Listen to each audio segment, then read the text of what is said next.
अस्सलामुअलैकुम my YouTube family, क्या हाल चाल है। उम्मीद है आप सब खैरियत से होंगे और अपने घरों में अल्लाह ताला की नेमतों का शुक्र अदा कर रहे होंगे।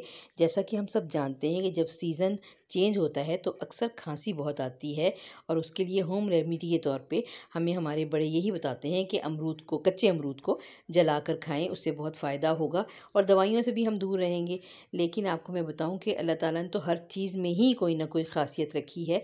इसी तरह अमरूद के जो पत्ते हैं, बाज़ दफ़ा अमरूद नहीं भी मिलते तो अमरूद के पत्ते लें, उनको धो के साफ़ करें और फिर मैं तो उनको धो के खुश्क भी कर लेती हूँ थोड़े दिन के लिए, 6 से 7 दिन के लिए, 10 दिन के लिए खुश्क करके रख लेती हूँ।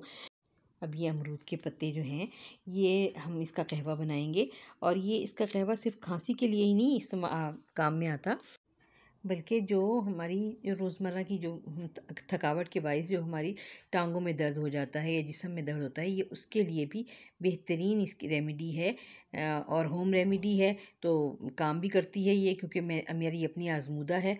तो इसके लिए ये है कि ये नहार मुँह जो है 10 दिन के लिए कम से कम इसका कहवा बनाकर पिएंगे तो उसका बड़ा ही फ़ायदा है और उससे तमाम दर्दों में भी आराम आता है और देसी भी है ये, इसका कोई नुकसान भी नहीं है, कोई साइड इफ़ेक्ट भी नहीं है।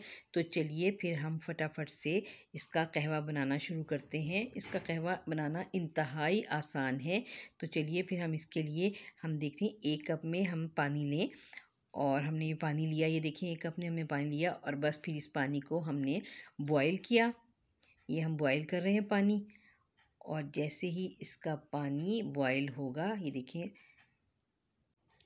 अब ये देखें पानी बॉयल हो गया है। तो मैं इसको, ये जो मैंने पत्ते 10 से 12 लिए हैं, कप में डाले हैं मैंने, तो मैं इन पत्तों के ऊपर ये बॉयल पानी जो है ये डाल रही हूँ और बस बॉयल पानी डालकर मैं इसके ऊपर एकदम से ढकना ढक दूँगी। ये देखें, और बस अब इसके ये 2 से 3 मिनट के लिए मैं इसको ढकने के बाद ये आपको दिखा रही हूँ। ये देखिए कितना अच्छा कहवा तैयार हो गया है और ये कहवा हम सब के लिए, हमारे लिए, हमारे बुज़ुर्गों के लिए बहुत फ़ायदेमंद है। और अगर हमने ये अपने घर में बच्चों को देना हो, क्योंकि बच्चों को भी खांसी तो बच्चों को भी आती है, तो उनको देना हो तो उनके लिए हम जो है ये एक हम छोटा कप लेंगे और उसका भी हाफ़ हम बच्चों को देंगे। उसमें बेशक आप थोड़ी सी चीनी डाल लें या शहद डाल लें और ये उनके लिए भी फ़ायदेमंद हो जाएगा। और इस तरह से ये कहवा हम सब के लिए फ़ायदेमंद है। उम्मीद करती हूँ कि आपको मेरा बनाया हुआ ये कहवा पसंद आएगा। अगर आपको पसंद आए तो आप मेरे चैनल को सब्सक्राइब करें, लाइक करें, शेयर करें। मिलती हूँ फिर किसी और रेसिपी के साथ। अल्लाह हाफिज़।